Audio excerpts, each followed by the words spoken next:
Well, hello, and this is Hello Chaos, a podcast for founders in the thick of it, the messy middle, the questions, the pressure, the chaos no one puts on LinkedIn.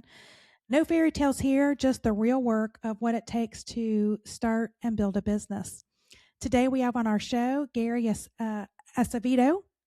Oh my God, I hope I got that right. Acevedo, Acevedo. founder of Rise Leadership Group and the creator of the Awakening Retreat.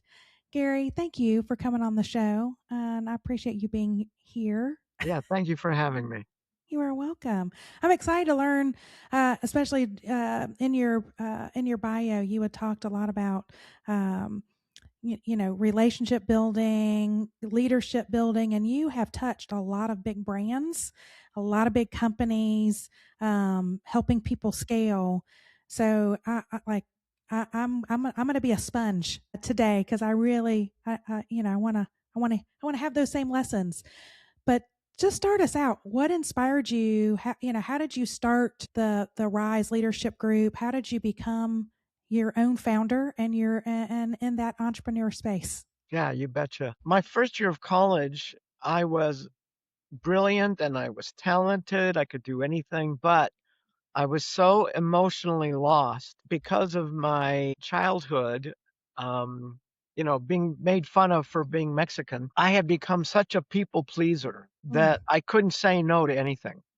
I was on the verge of a nervous breakdown, and I was guided to go to my first mentor, who was Mel Wasserman. And I didn't realize, because I think I moved into his community. I lived there for 3 years, and I didn't realize that he was generations ahead of his time until later I found out. And when I went through his version of what we call a breakthrough, they helped me to heal and reprogram um, a, a, a moment in my childhood I completely forgot about, where I had lost my heart and soul. And at the end of that breakthrough, it was like getting in an elevator in my consciousness and getting higher and higher and higher and higher and higher. And then I saw the truth of who I truly am, Mm-hmm. what people call the highest self, the most authentic self, their magnificence, their sacred self. And it was so unbelievable. And in that moment, I knew that I was filled to the brim, and I knew what I had searched for my entire life, and I was now filled to the brim with it. And I knew that I was free. And I knew that people out here in the quote real world don't have a clue what that experience is like. Mm. Like for most of humanity, it's been saved for the gurus and the saints and people like that. And so then, I lived with Mel for 3 years. Then I came out to Salt Lake and started doing my own workshops. And then when I saw people who were like therapists and psychologists coming to my workshops, and they had never seen anything like this. So I realized how far ahead of his time my first mentor was. Hmm. So as my workshops progressed, then I started getting invited to do different companies. Like Ron and Joseph were doing a thing for AT&T when they were with the Covey Leadership Center. And when I sat in, they came and said, "Hey, would you like to do maybe 45 minutes from your workshop called The Pinnacle of Presentations?" I said, "Sure." So I did a little bit of that, and the manager of training for AT&T hired me on the spot. Wow. And so that's when I started getting into the corporate training world and, like that. That's fantastic. So, um, when you went from working for somebody to then shifting to running your own gig, how was that transition? Well, it's always interesting to watch because, in the early days, I made it up that maybe if I put a bunch of my flyers around town, people would come. Yeah. And, I didn't know anything about marketing or business. And so, it was a lot of steps learning what worked and what didn't work. Yeah. Eventually, from from other workshops like Werner Erhard's work, I learned about the difference between sales and enrollment. Like sales can be manipulative. Yeah. Enrollment, by definition, is simply awakening the choice that is true for someone. So it's not manipulative. And as I got better at sales, I developed a course called Success Beyond Sales and was able to do it for like, I had a client that was making about $250,000 a year. And when I discovered that I had the power to really ignite people's success, I started doing what I call percentage coaching. Hmm. Like if somebody has a vehicle that can really go places, but they keep getting in their own way. Yeah. And I'm really good at helping people get out of their own way so they can show up, they can shine, they can be the gift that they came to be. Yeah. And so within about 8, 9 months, I had him up to like 70, 80,000 a month. And then like he would hire me to go do stuff for his company and, like that. So, eventually I learned all the steps that you need to do in order to be successful. And then I love teaching that to other people. Yeah. So it's interesting. It's like this is hitting kind of a, I don't know if it's a nerve or whatever, but it's something that our team have talked about, what we observe when we work with clients of all shapes and sizes of companies. We work with a lot of, I'll call, we're either working with like smaller, medium sized, kind of like upward bound brands, or we're working with like big legacy brands. We're kind of in, and Yeah. so it's interesting to see uh, um, where you have to deal with a lot of egos in both instances, but those egos play out in different ways. Chandler, who's sitting right next to me, is our one of our producers. He always goes, it's a combination of either it's ego or is it ignorance, and sometimes is it a little bit of both. Of I'm course. curious, like, what do you see? I mean, you've worked with like a lot of trying to coach through that, like that personal breakthrough of you've got to do that self introspection to go, are you the bottleneck? Are you getting in your way? Are you really kind of holding on to, some Yeah. fear of letting go, Yeah. or is it just because you're, uninformed Yeah. and your mindset? So we're like, are people ready for really change? People say they want to grow, but you have to be ready for that. Do Yes, you, do absolutely. you or do you get people to go, "Oh, I'm going to tell you, I'm going to get you ready. I'm going to flip that switch in you." Or do they need to come with that in mind? Both. I learned early on that the greatest key that any presenter has at their disposal, like whether it's a fifth grade teacher or a Fortune 500 CEO, the greatest tool for any presenter is called the space of a Hmm. room. It's that invisible atmosphere that gets people leaning forward in their chairs, laughing at the Hmm. jokes, having insights, ahas, revelations, etc.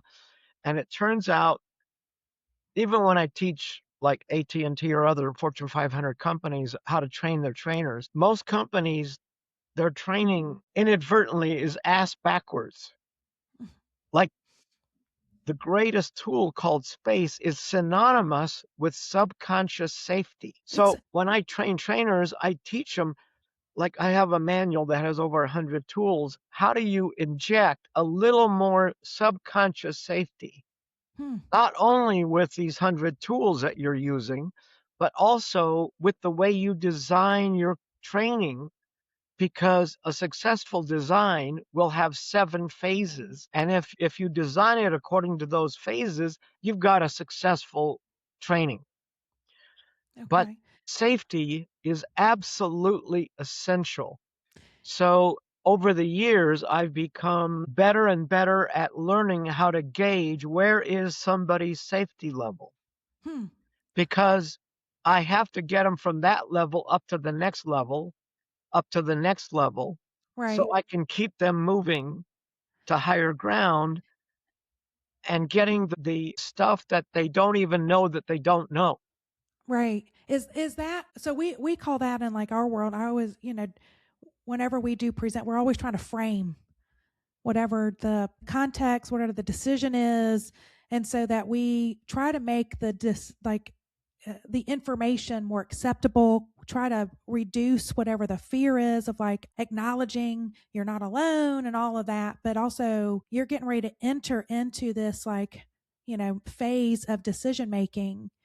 Let's frame it in a way that makes it feel less personal, less risk, and more.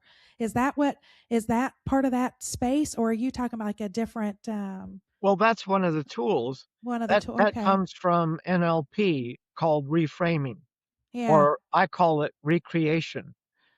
But huh. you're right, and the truth is that they need the person, whoever it is. There's basically two theaters in our consciousness. One is the fear-based theater, which is Right, what drives all the non-working behaviors, all the egos, yeah, all the defensiveness, everything that makes somebody non-productive. right, Then there's the love-based theater or the play-based theater. And every training that creates results, in effect, is a way to bring people from the fear-based theater, from what they don't want, into the play-based theater or what they do want. And a really good example of that is that when I started doing percentage clients, like I took a millionaire from a million a year to like 7, 8 million a year. And I mm, thought, wow, I should have taken a percentage of the increase instead of my top hourly rate, right? right, So I started doing that and I learned a lot in the beginning. But an example of what I'm saying is that most people who make a lot of money, they think that the reason they make so much is because they work their ass off. right, And the truth is that's actually ass backwards. You don't, when people get scared, they get busy trying, pushing, trying, effort, struggle, burden, stress, strain, and it diminishes their productivity. And the truth is, the only way to up your level of productivity is to not try, but to focus more on being your highest excitement, being whatever makes your heart sing. hmm, So, like, for example, with these high powered people, I typically talk them into taking 3 recesses a day. When you were in school, you got recess, right, for like 15 minutes. Well, it turns out that until high powered people learn how to get out of their day, put the clutch in hmm, and get out of the stressors and the worries and the problems and refocus on whatever makes their heart sing.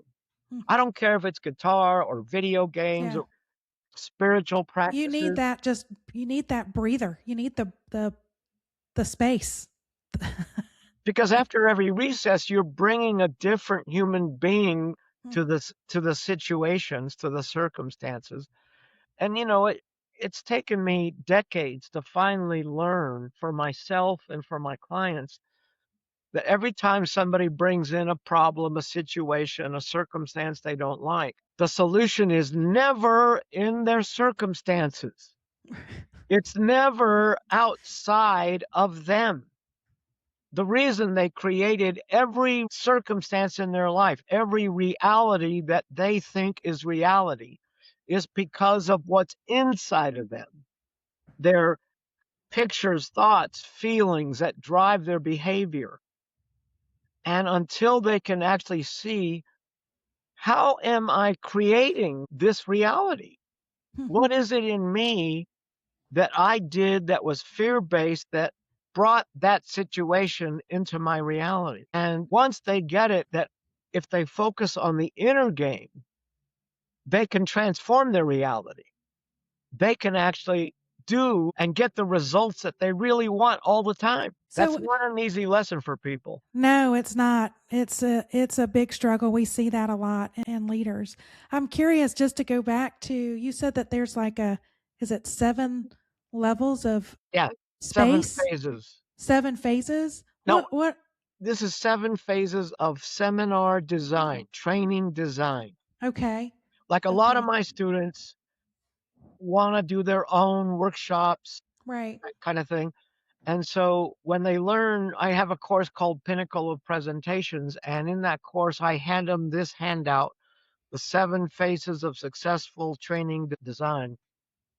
And then I offer them like a chance to do their own design, their own 1-day workshop using Mhm. all 7 phases so that they can actually experience what works. And when I discovered these 7 phases for myself, I realized that if you go to any great concert or see a great movie or read a great book, if it's It's successful, taking you it's through because a they're journey. following those 7 steps. Like when you design a training or a seminar, you don't start at the first phase.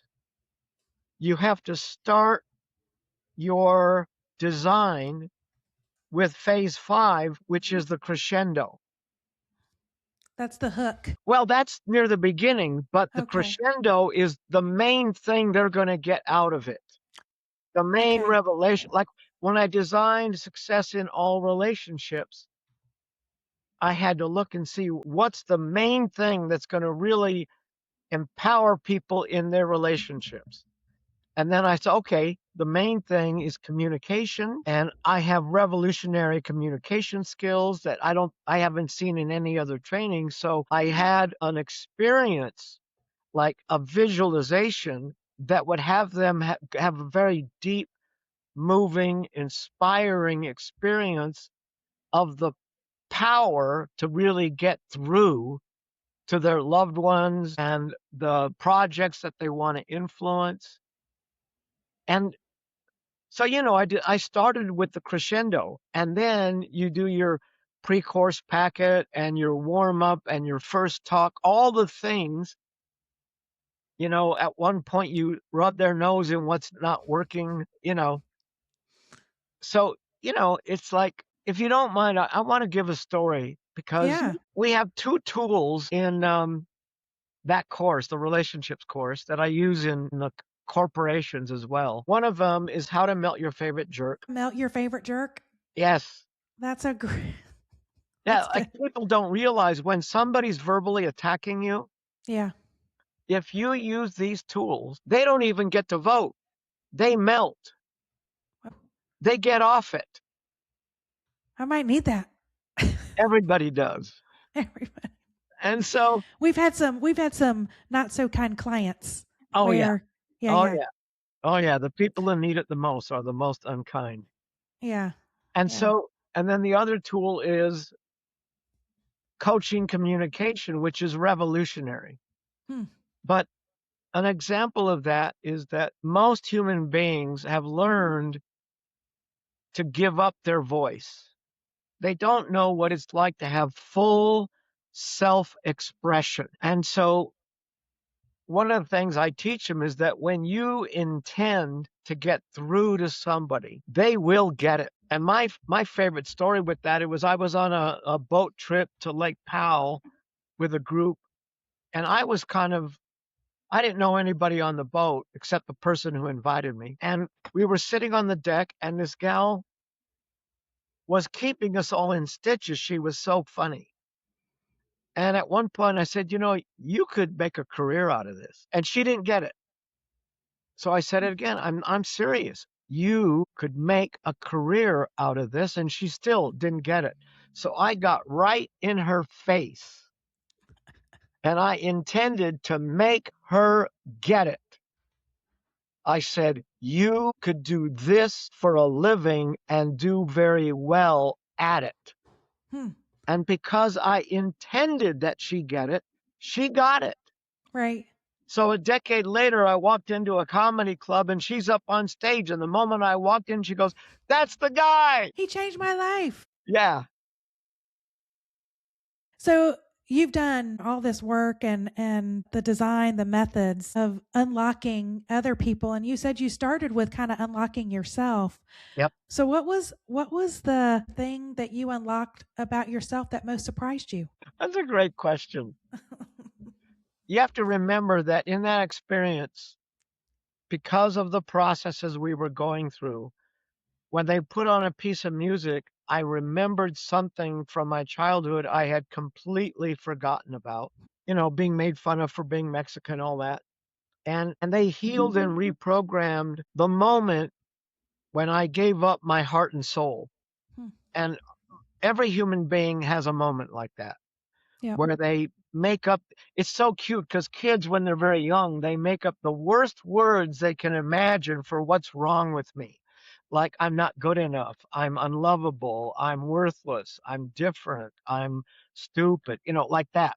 Right. And so when they reprogrammed that, and I had this experience where I got so blissed out, people cannot even imagine what it would be like to see the truth of who you really are.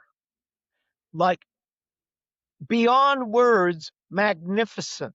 When I experienced that, I couldn't stop crying. The first thought was, thank you. The second thought was, please don't ever leave me. And the third thought was, wow, if I could share this with people. So that was the moment I became a healer. And Hmm. it was every bit of that moment was completely surprising. I was in such bliss and such awe that there's no words to describe it. I And love so that. Yeah. just a sideline on that is that about a decade later, I had a very profound experience, which I don't share with people until I get to know them a little better and know that they can handle it. But out of this profound experience, I took my first experience of recognizing who I am and I saw it in other people through a much higher perspective. So I started doing something called higher self readings Okay. Yeah. because I learned that I can see the next 4 or 5 years of somebody's life. Wow. I can't tell them what I see 5 years down the road because I discovered quickly that it scares them subconsciously and then they sabotage it. But I Hmm. can tell them what I see for the next year, maybe, or what they could focus on because I can see if they're headed for blessings or they're headed for There's clouds ahead. lessons. Yeah. 2x4s in the face from life.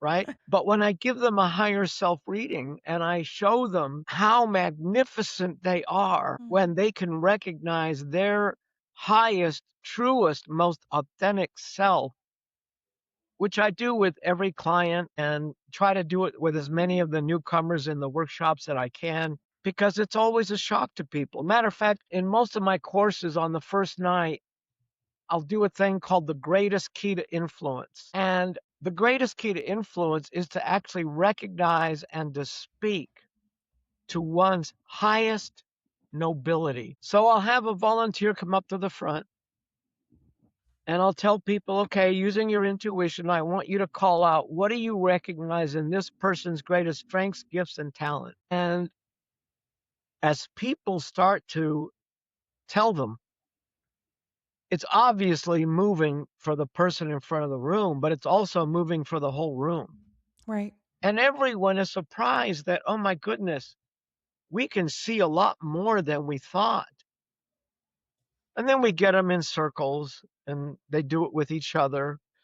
And when I do this in companies or like sales companies, it's amazing how doing that for just a few minutes at the start of every day completely changes the culture, completely changes the sales numbers. Well, It's because the amazing. is it because it's everyone's putting out different energy, but the energy is now more positive? Is it feeling good, being more genuine, being more like I would say, feeling more free, feeling more empowered? Well, in our culture, very few people, it's so cute because the average person spends 80% or up to 95% in the negative theater, Hmm. in the thoughts that go, shut up, you shouldn't say that, don't do that, don't say that, oh no, I don't have any money. Yeah. Gary, were you in my head a couple hours ago? And it's everybody. But the good thing is that now there are people on the planet who have reversed those numbers, who spend 80 to 95% in the love-based theater, in the play-based theater, and I'm one of Right. So when you go and work for companies and you walk in the room, is the majority before you, like the reason you're there is because they're playing in the fear-based theater? That's their mentality. It's a fear culture, and you come in and you train them on how to be more of a love or a play based. So is that more like abundance thinking? Is that more giving people grace, giving people freedom to um, ideate? Like, Yeah, right am I on the close? money, right Oh, on I the am. money. I was like, I'm guessing here. Am I? No, you're exactly right, Okay. and that's what you're describing is the future of Okay. corporate America, Which one? Fear based or love based? love-based. You said that's the so are you seeing a trend where the Yes, fear based is kind of going away and this newer yes, generation, the newer leaders are coming in yes. and it's much more about Play, grace and play play and and relax, empowerment. less stressful, and Yeah.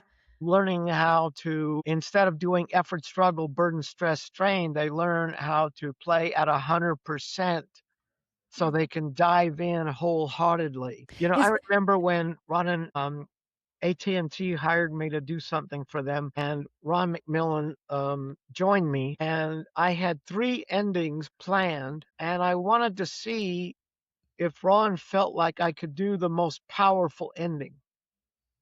So when we got to that part, I went over to him and goes, "You got him. Do the most powerful ending." So I did a thing that we like to call, not in companies, but when I do the public workshops, we call it the heart of the human spirit. hmm, I had them go through an imagining exercise where they imagined their all-time favorite books, their all-time favorite movies, their all-time favorite heroes, whatever. And then I had them be the music or the heroes or whatever and say, I am this music and I am adjective, adjective, adjective, adjective, adjective. And my message to the world is one sentence bottom line. And in it, they didn't know it, but what they are actually discovering is their core, hmm, their essence, yeah. what some people would call soul. Hmm, Because whatever you love the most is a mirror reflecting back to you your core, your essence, your soul. yeah. So when this workshop was over, people hung around and didn't leave for like almost an hour. And the guy who hired us came over and said, "When's the last time you saw a corporate training that the moment it was over, people didn't rush for the door?" He goes, Right. "It's almost an hour and nobody's leaving." That's the best sign. That knows you're doing something right. And that's fascinating to me. And it actually gives me a lot of optimism and hope that because we feel like when we're transforming brands and we do what we call inside out workshops and culture teaching of like how do you take the brand and infuse it down through the people, we face so much fear in organizations, and it's just strange to me of why are we so afraid? And they're like, is it this is going to be the wrong decision? Like, we sat and spent a lot of time on what the brand is. We've got great clarity. Now we've got alignment at one level, but we've got to tell that story and get the entire organization aligned. And it's just interesting. Like, the organizations that we're most successful with are ones that embrace it. They see, they kind of take. We've made the decision. We're going to be convicted in how we infuse that and integrate that and align our organization, and ones that like can't make a decision, can't align. What comes back all the time is, I have anxiety about this, or it is truly like this weird fear. And why we changed kind of our branding system to be called brand therapy, because we felt like we were literally coming in as brand strategists, but it was really, we are therapists, we're counselors, we're coaches, Yeah. just getting leadership alignment. And Yeah, I guess that's a mindset. Maybe because I live in the play and the love based theater, but I meet more people in this fear based, and I'm trying to figure out how to help those organizations breathe. absolutely. I'm so proud of you. Way to go. Way to go. Like you guys are truly making a difference. I mean, you're my favorite kind of people. And, I want to tell you something. When you see so many people being in fear, it's fascinating because knowing what you need to do is not the same as doing it. And then you ask yourself why? Why are people so good at self-sabotage, at, resisting, avoiding, Yeah. procrastinating, right? And Well, and I've been in that journey too. of course, Of, all of I us mean, have. I can tell you, there are things that I've been in an Yeah, avoidance season. I've been in a I didn't know myself season. I need to get out of I'm a bottleneck season. But it's always like yeah, but I'm doing constant audits of yeah, myself. yes, yes. Yeah. What people don't realize, people think, people believe the myth that what they're most afraid of is rejection. Hmm. And people are afraid of rejection, but compared to the fear of success, fear of rejection is like nothing. What people are really afraid of is the fear of success Of because it might. because they're pushing on the envelope of what's wrong with me. And they're Okay. afraid to find out that maybe it's really true. This is mostly subconscious. They're not conscious of it. They're not aware of it. They Yeah. just keep noticing, why do I keep doing this? Now, I'll give you another example because in my early days I was a Gestalt therapist and I took Gestalt therapy and I basically evolved it to be something that the layperson could do. And I found out when you put two chairs facing each other and talk out loud to yourself, you bring things from subconscious to conscious. And what's fascinating is that people don't realize that everybody in their head has a parent and a child. When the parent is nurturing, the child is automatically creative, spontaneous, and innovative. Right. So the most creative, successful people who are geniuses at innovation. It's like the Nobel Prize winner who, when he won the Nobel Prize, they said, "Is there a moment that helped you to get here?" He goes, "Oh, absolutely. I was 3 years old. I went to grab the milk myself and I spilled it all over the floor. And then my mom walked in and I was terrified. And she came over. We started playing in the milk. And then when we got done, she said, okay, let's clean it up now." And the point is that when a parent is nurturing, the child is automatically creative, spontaneous, and Hmm. nurturing. But Yeah. most people have learned from their parents, and that becomes the parent in their head, Yeah. to be critical. Right. So when the parent is critical, the child in our head does one of three things. It either succumbs, like gives in, go along with, Mhm. okay, okay, I know it's my job, I should do it. Okay, I'll do it. Yeah. That's succumbing. Or they get outright rebellious. Hmm. Like, you want to see me lose weight? Watch this. 5 donuts. Right. Right. You want to see me quit smoking? A whole pack, Right. right? Yep. Or the third thing is they become paralyzed or stuck. Yep. And I think in corporate world we see we see functional So, freezing. yes, yes. Yeah. Oh, yeah. I've had executives come to me who knew they were going to get fired if they didn't stop procrastinating. I just taught them one quick tool and it saved their job. But the point is that the worst thing you can do if you want to grow or get to higher ground is criticize yourself or Mhm. anybody else. Hmm. Like, do your best to never criticize yourself or other people. It's like those inner words that we even think about are just Yes. It keeps you down. It keeps you, in the doubt and fear and Right. thinking you have to prove yourself to be okay. So, when people start to learn that they can stop criticizing and turn the critical parent into a compassionate coach, then the parent starts to talk to them like, hey, it's okay.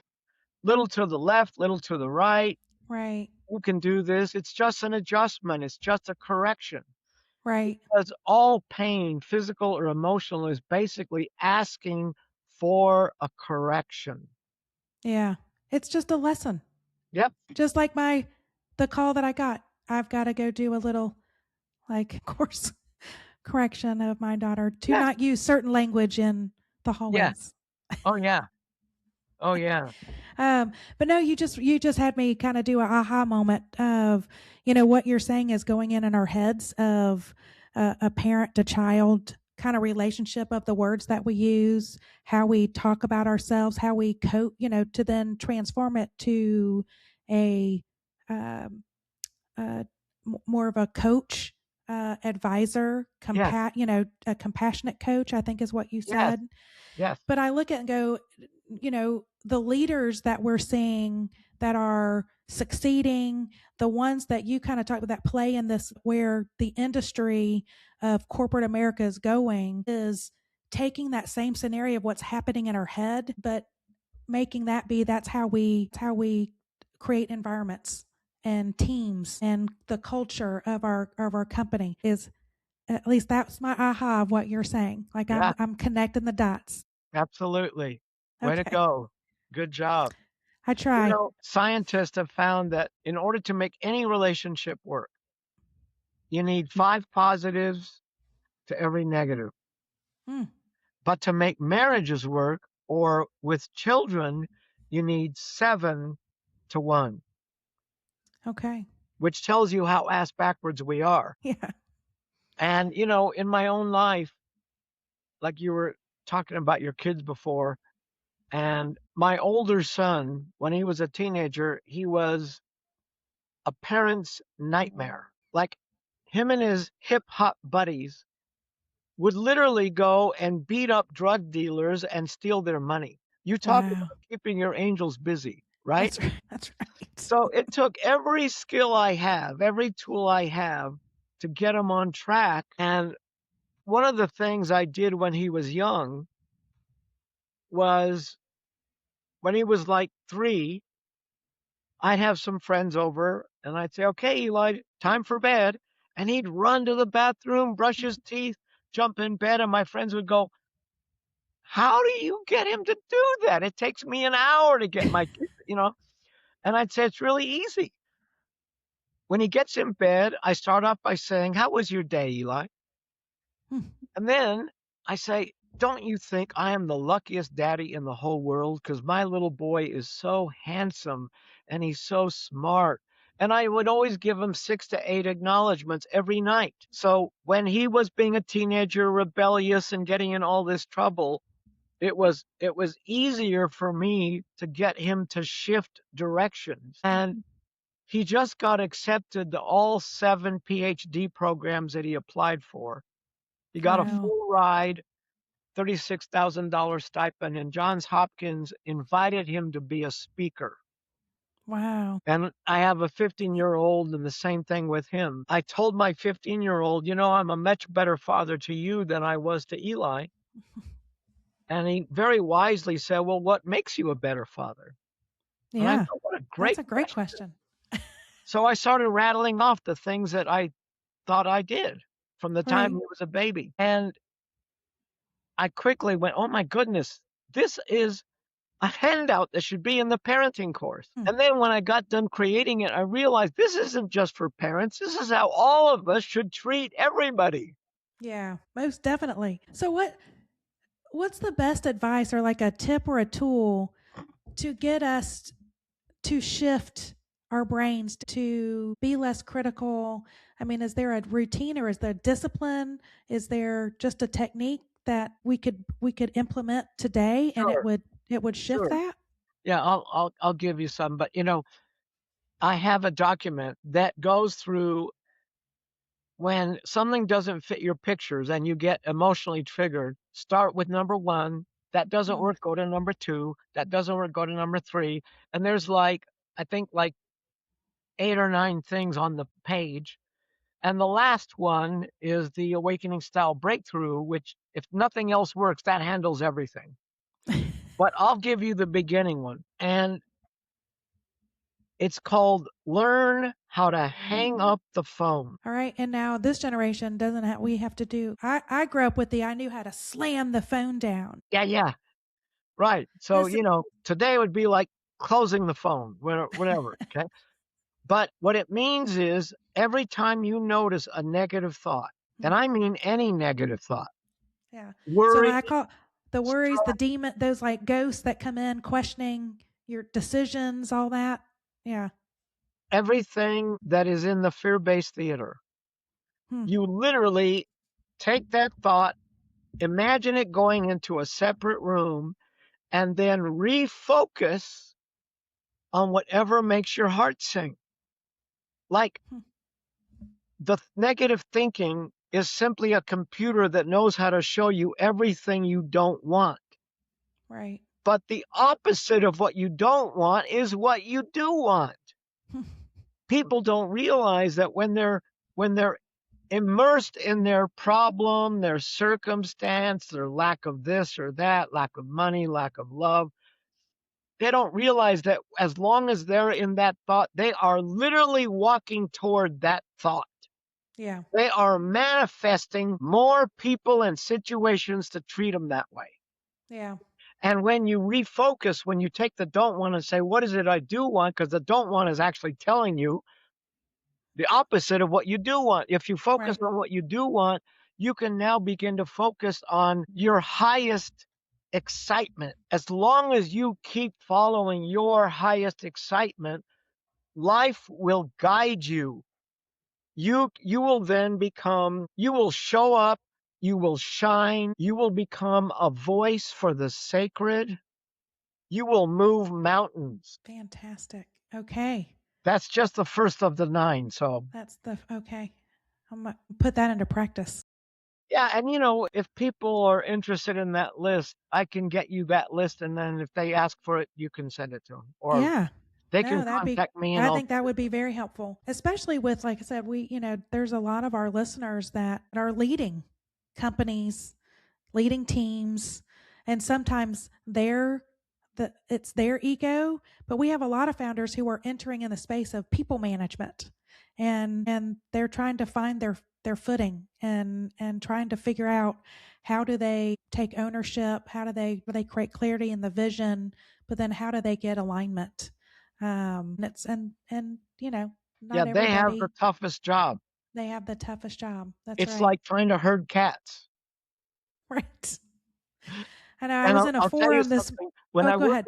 When I work with those kind of leaders, I say, like, I have people come to me who say, "Hey, I want to really move up in my company." Yeah. I say, great, I'll teach you one skill, guaranteed to move you up the ladder. Okay, I want you to become a master at recognizing the sweetheart message in their negative behavior, like Hmm.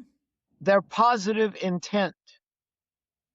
Like, no matter how stupid, how mean their behavior is, it always has a sweetheart message. It always starts off with a positive intent. Hmm. So if you learn how to recognize what is the positive intent behind that dumb behavior, and you say Whether it's yours or somebody else's. it works on yourself, but you could, for people who want to go up the ladder, they Right. want to do it inside their company. So Yeah. when they see people doing dumb things, rather than going over and Saying that was subtly dumb. criticizing them, they need to go over and make sure the person recognizes what you see in their positive intent. Hmm. What are they asking for that is good and sweet and wonderful? Because one of the spiritual books that I look at says everything is love or a call for love. Yeah. My And dad so used to my dad used to say that was, when I entered the workforce at whatever, 1920, and he was like, you're gonna," and at that time, I was that rebellious person, but I was very creative, um, but I could be, sometimes sandpaper, and he was like, "You need to soften the paper." He goes, "'Cause you're gonna run up against people, and you have a very kind heart, but you often don't see the gifts that every single person on earth has a gift. And so your job is to find it and only focus on that gift, and all the other, your criticisms, whatever you're mad, like their weaknesses will go if you only focus on those gifts." And I was like, and I sometimes I struggle with that, but it's always in the back. I'm like, everybody has a gift. your dad was incredibly wise, Well, thank you. Yeah, incredibly wise. I mean, that he was ahead of his time. really. Yeah, Yeah, he would. I think he'd be writing books if he were still around, yeah, yeah. sharing his wisdom. So I'm curious. So what do you enjoy? Like what's the most rewarding about what you're doing in your journey as a founder? Well, my favorite thing is when people bring family to a course or the retreat. I've had people bring their entire family to the retreat, and it's amazing. But even if they only have like a sister or a daughter or a son Hmm. or whatever, like my cousin brought her children when they were 9 and 11 to the awakening, to the retreat, and they grew up to be amazing people. Like Marissa was a family therapist now, and she just got a TEDx show, and she brought her daughter to the last awakening, to the last retreat. Hmm. So it's great to see the third generation getting there. And I get to watch these kids grow up and do these amazing things, because Yeah, the best thing you can give any child is self esteem, confidence. very And much so so. I love when families come to the courses or the retreat, and nothing moves me more than the honor and the privilege of being able to serve my God by watching people blossom. I know you love that too. Absolutely. It is the reward because we're problem solvers, but it's also sometimes it's the people puzzle. And when you see the ahas when they light up and they get it, um, it is the best part. Yeah, before we wrap it up, would you mind if I gave you a tiny bit of a higher self reading? Yeah, I'm Great, ready. I'm great. ready. Okay. Now I want you to know that because your higher self is so beyond words, I often have to use metaphors. So just to give you a heads up, that's where I'm Okay. going. Okay. Okay. So your essence is joy. That's your core. And when you were young, I'm sure that you were so bright, shiny, sparkly that your parents like didn't know what to do with you because you were so much, Yes. right? I was a lot. Yes, you still are a lot. Yes. And I love that you're not happy unless you're really being of service. Hmm. Nothing means more to you. And I love that you have so much intuition and insight that you know more about helping people than they have any idea of. And I just want to recommend that you don't try to come down to their level. You let them come up to yours, because your spirit is so bright. It's like, have you ever seen lights at a Hollywood premiere that go up in the sky and Hmm. they're really big? You know, like they're Yeah. like 6 feet wide. Right. Your Those spirit spotlights. Yeah. is so bright, it's blindingly bright. Hmm. It's like that light is pointed right at me, which means you have a ton of passion and enthusiasm, excitement, dedication. And if you're not in the center of the cyclone, you're bored. Yes, absolutely. That's such a gift. And some of that I have heard before from Yeah. friends and advisors. Yeah. It's always nice to have those repeated and validated. Yeah. Yeah, I love it. Um, Now, before we go, I need to ask you my questions I ask every guest. Yeah. You betcha. If you had to sum up your journey as an entrepreneur, as a founder, what would your word be? One word: One word. embrace. That's a great word. Embrace it all. Embrace every thought, embrace every feeling, embrace every person, embrace yourself, Mhm. embrace life, embrace all of it. Yeah, I love it. That's a new word. We've asked hundreds of guests and founders. We've had some repeats, but we often don't get repeats. But this is a new one. I like it.